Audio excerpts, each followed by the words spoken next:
Hello guys, welcome back to the GSMC Hoops and Heels Women's Sports Podcast, brought to you by the GSMC Sports Network.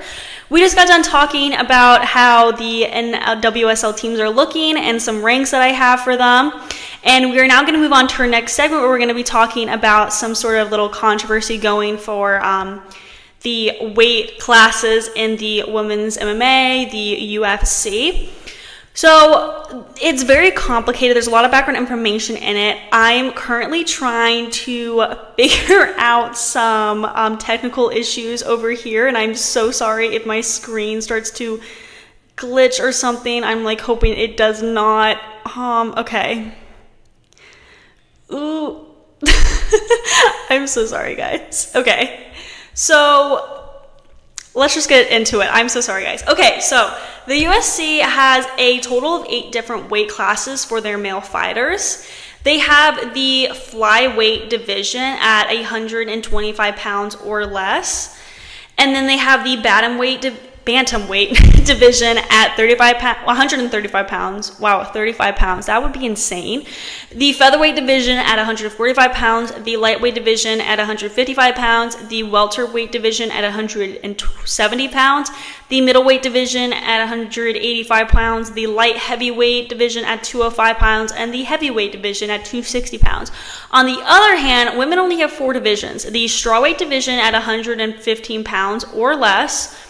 The flyweight division at 125 pounds, the bantamweight division at 135 pounds, and the featherweight division at 145 pounds. So basically, the most a woman can weigh if she wants to compete for a title in the UFC is 145 pounds. Most fighters, not just the women, practice a strict diet and exercise before each match to ensure that they remain eligible. The majority, if not all of these athletes, don't maintain the weight that they are when they enter the octagon during their everyday lives. Think about it, like if the average woman in America weighs more than 145 pounds, why does the UFC cap its class at such a low weight? I understand that these athletes are in prime shape and shouldn't be compared to the average population, but not all women athletes weigh less in the maximum UFC weight division, if that makes sense. The popular opinion about this discourse on Reddit seems to be that if the UFC added higher fighting divisions for women, then there wouldn't be any talent to compete at those weights. Some critics say, and I very much disagree with this, the women who are heavier likely aren't training. But then you look at like Olympic Judo and they have weight classes for women that go up to 171 pounds. So that argument doesn't make sense. The lack of sufficient weight classes for women in the UFC is more than a mere oversight. It presents significant barriers that affect inclusivity, individuality, and fairness within the sport. By capping women's divisions at 145 pounds, the UFC effectively excludes many potential athletes who naturally weigh more and could be forced into unhealthy and extreme weight cutting practices just to compete. Such extreme weight cutting can lead to serious health issues, including dehydration, kidney failure, and electrolyte imbalances. For women, these practices can be especially harmful, potentially causing, hormonal imbalances and reduced bone density over time. Limiting weight classes not only poses health risks, but also detracts from the essence of fair competition. Sports should primarily be about showcasing skill, technique, and strategic acumen. When athletes have to prioritize weight management over these elements, it lowers the overall quality of competition and shifts the focus away from the core aspects of the martial arts. And I understand that in wrestling and a lot of other sports like boxing, your weight is so important to where you're competing.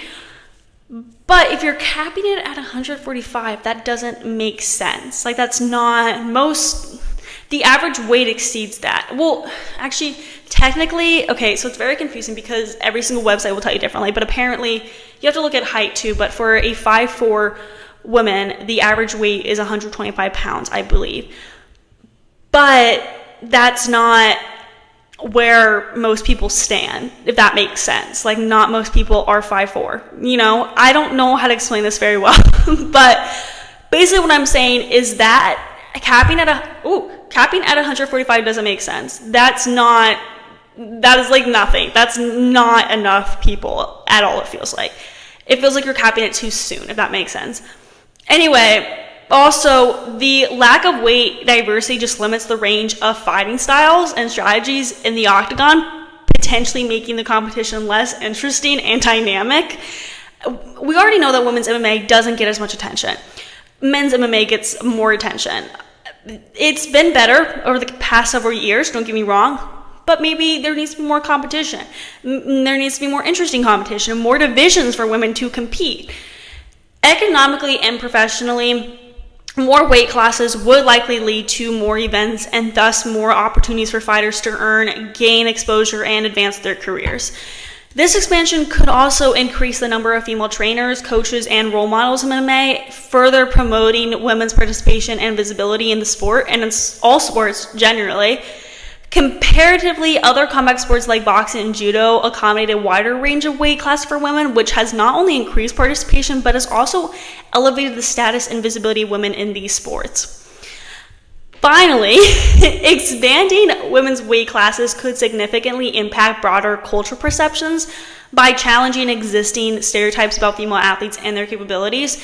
It could promote a more inclusive view of fitness and athleticism, encouraging more women to engage in sports at all levels. Ultimately here, what I'm getting at this is addressing the limited number of weight classes in women's MMA would not only improve the sport's safety and fairness, but would also enrich its competitive integrity and cultural impact, fostering a more inclusive and diverse athletic environment in this sport that is so very much unique. There is another situation here, though, that we have to consider, and it's the financial consideration. The UFC as a business needs to ensure that each division it supports is financially viable. Promoting and organizing fights involves considerable cost, and each new division must generate sufficient interest and revenue to justify these expenses. If the audience and sponsorship interests aren't strong enough for heavier women's divisions, it might not make much business sense for the UFC to expand. But here's my argument against that part.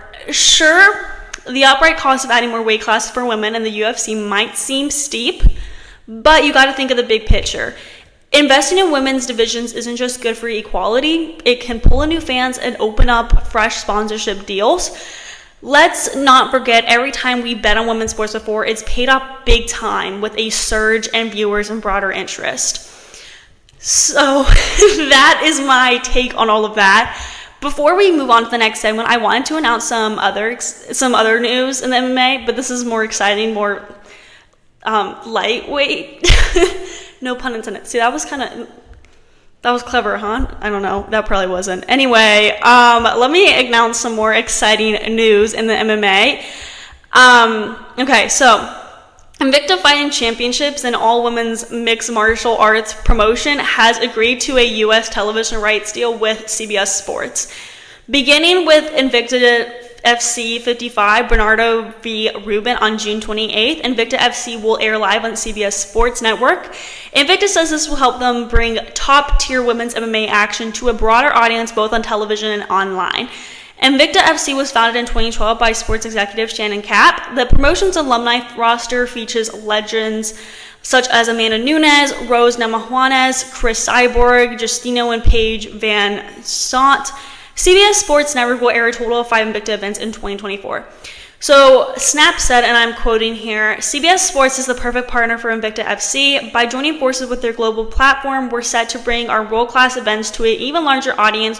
2024 will be a landmark year for us, packed with unparalleled matchups and title fights exclusive to Invicta.